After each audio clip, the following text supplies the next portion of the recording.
Bismillahirrahmanirrahim. Alhamdulillahi rabbil alamin. Hamdan katsiran thayyiban mubarakan fi kama yuhibbu rabbuna wa yarda. Asyhadu an la ilaha illallah wahdahu la syarika lah wa asyhadu anna Muhammadan abduhu wa rasuluhu alladzi la nabiyya wa la rasula ba'dah, amma ba'du.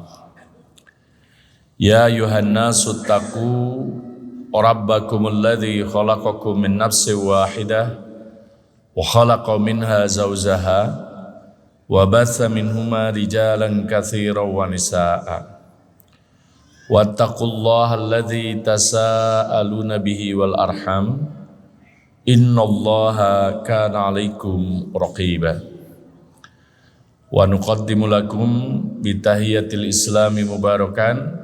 Assalamualaikum warahmatullahi wabarakatuh. Bapak Ibu jamaah kuliah zuhur yang dirahmati Allah, puji syukur kehadirat Allah Subhanahu wa taala, kita bisa berkumpul bermuajahah dalam majlis ini. Mudah-mudahan majlis kita saat ini termasuk majlis yang barokah di sisi Allah Subhanahu wa taala. Mudah-mudahan sholat zuhur yang baru saja kita tunaikan secara berjamaah juga diterima di sisi Allah Subhanahu wa taala sebagai amalan terbaik yang kelak menjadi investasi kita di akhirat. Dalam Al-Quran Allah Subhanahu wa taala menegaskan dalam surah Asy-Syu'ara, A'udzubillahi minasyaitonir rajim. Yauma la yanfa'u malun wala banun illa man atallaha biqalbin salim. Yauma, di hari, la yanfa'u, tidak akan bermanfaat, tidak akan berguna lagi. Malun, harta, investasi, aset, wala banun, dan juga anak keturunan. Illa, kecuali siapa yang selamat, atallah, mereka yang datang kepada Allah biqalbin salim, dengan hati yang selamat. Hadirin sidang kuliah zuhur yang dirahmati Allah, semangat atau tidaknya kita melakukan ketaatan itu bergantung hati kita. Kalau hatinya bersih, maka pas ngelaksanain kebaikan juga mangprang, ngejos. Tapi sebaliknya, kalau seandainya hati kita kotor, maka tidak ada daya kita untuk berbuat baik. Melenoy, tidak ada gairah, tidak ada semangat. Karena itu penting kita menjaga hati. Karena orang yang selamat nanti di akhirat adalah siapa? Yang datang menghadap kepada Allah dengan pede, dengan optimis, dengan percaya diri. Siapakah mereka? Yaitu mereka yang hatinya bersih, yang hatinya dipenuhi dengan keikhlasan dan keimanan juga tauhid. Karena itu penting menjaga hati. Karena kata para ulama bahwa hati itu ada 3. Ada hati yang sehat, ada hati yang sakit, ada hati yang mati. Kalau masih ada getaran-getaran pengingat kebaikan dikala kita berbuat maksiat, itu 50-50 ya. Bisa jadi setengahnya kesehat, setengahnya kesakit. Perlu diobati. Tetapi kalau seandainya tidak diobati, terus diracuni dengan keburukan, maka hati itu akan mati sehingga telinganya tidak akan pernah bergetar, telinganya tidak akan pernah mendengar panggilan ataupun lantunan azan yang dialunkan dari masjid manapun sekalipun kita dekat rumahnya dengan masjid. Karena itu hadirin sekalian yang dirahmati Allah Subhanahu wa taala, azanillahu yakum, hati yang sakit ini jelas-jelas teracuni ya. Diracuninya itu diantaranya dengan 4 hal. Karena itu jangan sampai hati kita menjadi sakit karena keracunan. Karena hati yang sehat itu penuh vitamin dan nutrisi. Apa vitamin dan nutrisinya? Itu diantaranya adalah sholat, zakat, saum, baca Quran, itu nutrisinya. Semakin disiplin kita sholat, maka semakin tinggi dan bersih hati kita. Semakin kuat kejiwaan dan keimanan kita. Sebaliknya, kalau seandainya kita berbuat maksiat, berbuat buruk, berbuat jahat, maka itu akan menjadikan hati kita mati, sakit, bahkan mengalami kematian. Hadirin sidang kuliah zuhur yang dirahmati Allah Subhanahu wa taala, azani Allah yakum, ada 4 racun ya, yang kemudian bisa menodai hati. Di antaranya apa? Yang pertama adalah fudulul kalam, Pak. Loba ngomong, banyak ngobrol, banyak kongkow. Itu di antaranya. Rasulullah SAW, Masya Allah, ketika mendidik sahabatnya itu gak banyak ngomong, Mbak. Bahkan ketika tausiah dan ceramah, ngajar di Masjid Nabawi, beliau itu cuma sebentar. Coba baca hadis, durasinya paling 3 menit sampai 5 menit. Gak banyak bicara. Tapi kudwah beliau, teladan beliau sangat luar biasa.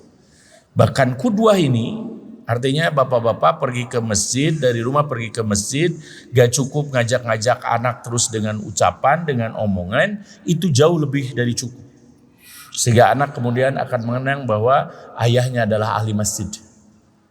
Dan gak harus ngajak-ngajak ke masjid. Itulah yang dinamakan kudwah.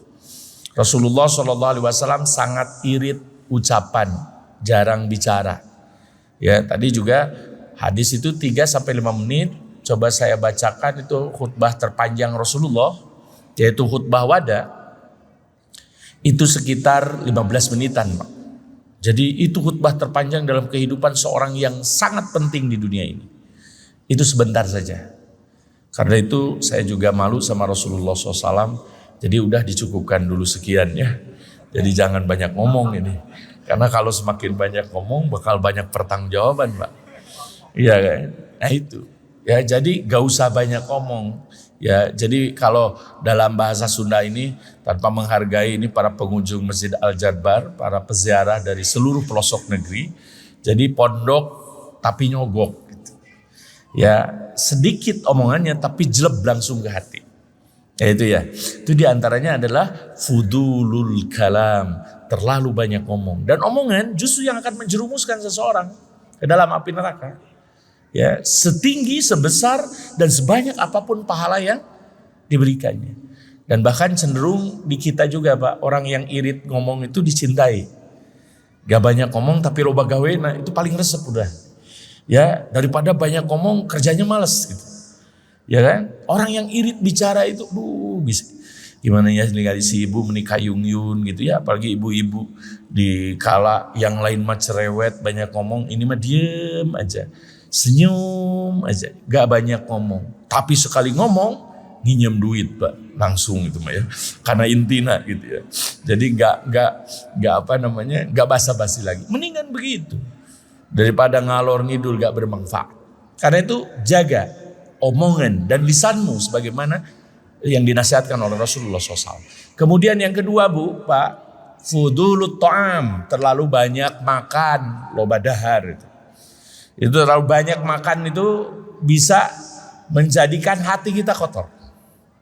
Kita mungkin bertanya-tanya, apa kaitan makanan dengan amal soleh? Dengan ketaatan, dengan hati kita. Padahal ini diajarkan kepada para nabi dan rasul. Dalam surah Al-Mu'minun ayat 51, Allah Subhanahu wa taala menegaskan, a'udzubillahi minasyaitonir rajim, ya ayyuhar rusul kulu minat thayyibati wa'malu sholihan. Wahai para rasul, ya, makanlah yang thayyib. Ya, thayyib itu udah di atas halal levelnya, bukan hanya halal lagi, tapi thayyib. Nutrisinya terjamin, vitaminnya tinggi, dan terpilih yang baik-baik. Bukan yang goreng-goreng seperti gorengan gitu ya. Dan yang lainnya, tapi yang baik-baik, thayyibat. Wa'malu sholihat, dan beramal solehlah kalian. Jadi kaitan makanan dengan amal soleh itu sangat dahsyat. Apa resep Bapak terbaik di dalam Al-Quran ketika anak dan keturunannya menjadi anak paling soleh, dan teladan sepanjang alam semesta ini, yaitu Nabi Ibrahim alaihissalam. Anaknya itu Nabi dan Rasul semuanya, Pak. Ini luar biasa nih, bapak terbaik yang pernah ada di alam dunia ini. Termasuk Nabi Muhammad SAW adalah juga keturunan beliau. Ini apa resepnya? Dua, Pak. Yang pertama apa? Yang pertama itu menjaga makanan yang halal. Yang kedua berdoa. Banyak berdoa kepada Allah. Makanya banyak doa-doa yang direkomendasikan di dalam Al-Quran adalah doa hasil karya ayahanda Ibrahim alaihissalam. Karena itu Bapak Ibu sekalian yang dirahmati Allah Subhanahu wa taala, dalam waktu yang sangat singkat ini, bahwa kalau makanan kita haram, mulut kita jadi lalu lintas makanan yang haram, maka lidah tidak akan bisa mengetuk aras dan pintu langit. Tidak akan bisa. Ya, makanya kalau doa tidak terkabul bisa jadi makanannya masih haram. Jangankan makanan itu bisa berpengaruh kepada amal soleh, bahkan punten ya, makanan itu bisa berpengaruh kepada kejiwaan seseorang. Iya kan? Bisa mempengaruhi apa? Kejiwaan seseorang. Misalkan, kenapa Nabi menjaga jarak dari makanan-makanan yang merah, Pak? Daging merah. Misalkan daging merah itu apa? Unta, sapi, kerbau, kambing, domba. Ya. Kenapa, Pak? Mahal. Itu masalahnya ya. Bukan mahal. Tapi karena efek kehewanannya tinggi. Ya, makanya harus diimbangkan dengan apa? Dengan sayuran. Kalau ibu-ibu sering mengkonsumsi anaknya sayuran, karena sayuran itu berasal dari tanah, maka dia akan selalu ingat mati. Ya kan? Selalu ingat tanah. Selalu ingat tanah. Makanya kalau seorang makan sayur kangkung misalkan atau bayam terlalu banyak gitu ya, biasanya kan ngeluh aja ke tanah udah. Jadi pengen kembali kepada tanah udah. Ya kan? Itu memelenoi itu, Mbak. Ya, jadi ini keimanan. Apa yang paling bagus? Ikan. Makanya dasar negeri kita diberikan kekayaan luar biasa dengan lautan samudra yang sangat luas. Karena ikan menempati posisi yang sangat bagus untuk makanan. Ikan terkait dengan ilmu, ikan terkait dengan siksa bagi ahli ilmu yang khianat. Ikan paus, Pak. Ya, dan ini Masya Allah, ikan paus itu jadi rebutan orang saat ini dan bahkan jadi hidangan nanti di surga. Ini kalau diceritakan sampai mulai dari dunia ke PBB gitu, karena ada resolusi tidak boleh menangkap ikan lumba-lumba, ikan paus dan lain sebagainya. Tapi beberapa nelayan-nelayan nakal di Jepang masih terus memburunya. Ini karena katanya ikan paus itu sangat enak dan omeganya sangat tinggi. Ya, bolehlah nanti kapan-kapan kita ke Pangandaran mancing bareng ya. Kemungkinannya ya ada dua ya. Bisa kepancing atau kita yang dipancing gitu ya. Nah itu, jadi ini yang sangat luar biasa tentang makanan mempengaruhi amal soleh. Fudulut ta'am. Kemudian yang ketiga, fudulun nadhar. Terlalu banyak cuci mata. Ya kan? Terlalu banyak main. Alhamdulillah, bersyukur kita punya masjid begah besar di Jawa Barat ini. Dan Masya Allah jadi kebanggaan masyarakat Jawa Barat khususnya. Dan masyarakat Indonesia pada umumnya. Tapi saya nitip jangan hanya cuma entertain doang. Jangan hanya cuma cuci mata doang. Tapi mari kita makmurkan ilmunya, makmurkan budayanya. Karena fungsi masjid itu bukan hanya untuk sholat, tetapi juga untuk berbagi. Bahkan mungkin nanti untuk penginapan dan lain sebagainya. Makanya ada salah satu masjid yang luar biasa. Kemudian kemarin sempat populer dikarenakan di pinggir masjid itu ada segala pelayanan. Memang demikianlah seharusnya masjid. Masjid yang mengakomodasi kepentingan masyarakat, masjid untuk berbagi. Masya Allah Pak, di setiap bulan Ramadan dan hari-hari biasa atau hari Jumat, saya tinggal di Mesir selama 8 tahun. Karena ya itu kuliah di sana di Al-Azhar. Dan Masya Allah masjid-masjid itu menjadi tempat datangnya para jemaah, baik untuk meminta, ada yang meminta makan dan lain sebagainya. Yang saya rasakan itu ketika bareng makan di masjid, ya ketika berbuka saum ataupun yang lainnya, kerasa enak. Ada donatur, ada pemilik supermarket, ada yang pemilik mall, ada yang pengemis, ada yang semuanya, ada tukang parkir, semuanya makan bareng. Masya Allah, enaknya luar biasa itu. Padahal kita makan cuma dengan kambing guling. Tapi Masya Allah enaknya itu luar biasa. Ya kan? Jadi sambil berkumpul ada ukhuwah. Ya kan? Jadi hanya makan yang bisa mencairkan suasana dan hati. Hanya makan. Kalau ada tetangga ibu yang jelek, udah dikirim beas 2 kintal. Insya Allah aman itu dah. Kebenciannya hilang. Ya dengan apa? Dengan sedekah makanan.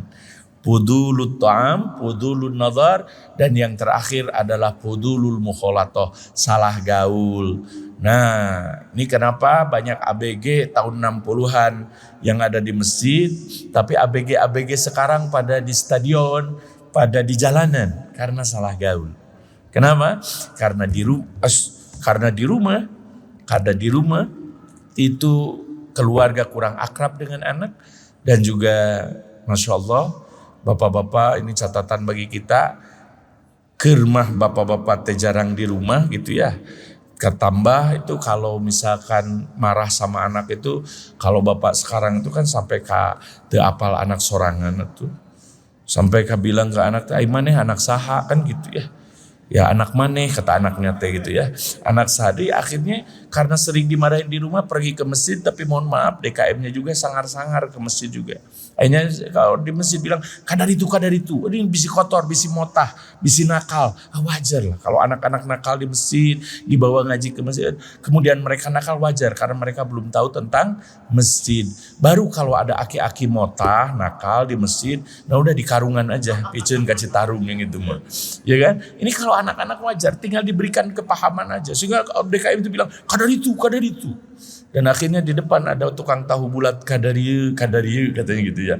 Nah ini filosofi tahu bulat itu karena di masjid kadar itu. Makanya kadarieu. Nah ini akhirnya apa? Di masjid tidak ada, di rumah tidak ada. Dan akhirnya mereka lahir di jalanan membawa samurai, kemudian nebas siapapun yang ada di jalan dengan sembarangan karena curi perhatian. Mereka itu gak ada masalah kadang dengan musuhnya. Mereka itu cari masalah. Buat apa? Buat ada perhatian di masyarakatnya. Kasihan mereka. Hatinya jadi kaku, sifatnya jadi jahat, kemudian kelakuannya jadi buruk karena apa? Karena pergaulan. Karena itu jaga pergaulan, nanti akan terjaga makanan kita, minuman kita, akan terjaga mata kita karena kita bergaul dengan orang-orang soleh, dan juga akan terjaga makanan dan juga ucapan kita. Mudah-mudahan apa yang kemudian saya sampaikan bisa meningkatkan keimanan dan juga ketakwaan kepada Allah Subhanahu wa taala. Bagi para tamu, mudah-mudahan Bapak Ibu semuanya sehat walafiat, selamat sampai tujuan, dan berkah dengan ziarah, bertemu dengan masjid, sesama umat Islam, dan juga sesama orang soleh. Sehingga mudah-mudahan kita bisa bersama bukan hanya di dunia yang sesaat ini saja, tapi juga reuni abadi dalam naungan ridho ilahi kelak di akhirat nanti. Rabbana hab lana min azwajina wa dzurriyyatina qurrata a'yun waj'alna lil muttaqina imama. Rabbana atina fid dunya hasanah wa fil akhirati hasanah wa qina azabannar. Walhamdulillahi rabbil alamin. Aqulu qouli hadza wa astaghfirullah li wa lakum. Assalamualaikum warahmatullahi wabarakatuh.